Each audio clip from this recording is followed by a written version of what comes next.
Marketplace is supported by Putnam Investments, recognizing the value of financial advice since 1937. Putnam Investments, a world of investing. Produced in association with the University of Southern California. The first thing that happened in the financial industry bailout 2 years ago wasn't Lehman Brothers or AIG or the car companies. It was the government bailing out and then taking over Fannie Mae and Freddie Mac.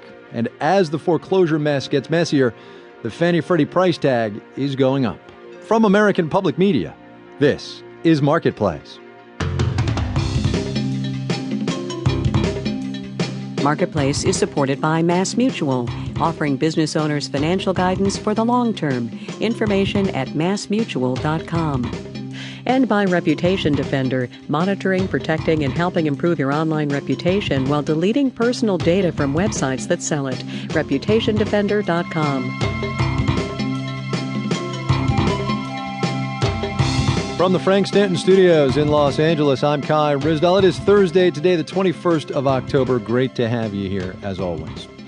As with almost everything that happened back in the fall of 2008, the government takeover of Fannie Mae and Freddie Mac happened over a weekend. We all woke up one Monday, that September, to discover we'd bailed out the two government housing companies to the tune of $200 billion. The federal office in charge of keeping an eye on Fannie and Freddie said today the total outlay so far isn't quite so bad, only $148 billion, but it could get worse.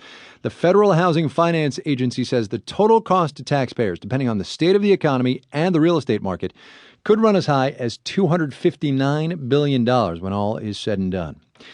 People are, of course, still trying to sort out exactly how badly the current foreclosure paperwork crisis could hit the housing industry. And there are some ideas being thrown around for how to get things back on track, including one that's as simple, it seems, as signing on the dotted line. It comes from Peter Swire. He teaches law at Ohio State. And he was also, until this past August, a housing economist for President Obama. Peter Swire, good to have you with us. Great to be here. All right, so what's your idea? Some banker signs his name and everything's fine? Well, personal responsibility hasn't happened as much as a lot of us would like during the whole banking and mortgage crisis. So one central idea is under what's called Sarbanes-Oxley, the law we passed after Enron. Under other laws, individuals in a company have to sign their name and say they've got the system under control. I think that might be a good idea to consider for the banks right now in this mortgage mess. The idea being that if, say, Jamie Dimon, the CEO of J.P. Morgan Chase, or Brian Moynihan at Bank of America, if they have to actually personally certify, they will then be more diligent in getting their underlings to do the right thing. That's the idea that we've used in other laws, and I think it makes sense here. But we've had Sarbanes-Oxley on the book now for 8 or 9 years. We still have financial crises and corporate problems. How do we know it's going to work? Well, we haven't really had the same Enron problems. We haven't seen that the accounting statements that are given out to investors have gone wrong. How then does a signature solve a problem that is caused by false signatures, right? We had all these robo-signers, and now we have more signing. I mean, help me out. Well, there was a man named Mr. Steven who signed however many mortgages, right, thousands for GMAC. I think when a senior official puts the name on, it might be the head mortgage banker, or it could be the general counsel. That's a serious statement at the top of the company. The question is, how do we get credible promises from the banks that they've really done the work? And putting them on the line is probably the way to do it. How's this going to work in practice, though? Isn't Congress going to have to pass some national law since foreclosures are adjudicated on a state-by-state basis? No, not at all. A bank could decide to do that itself.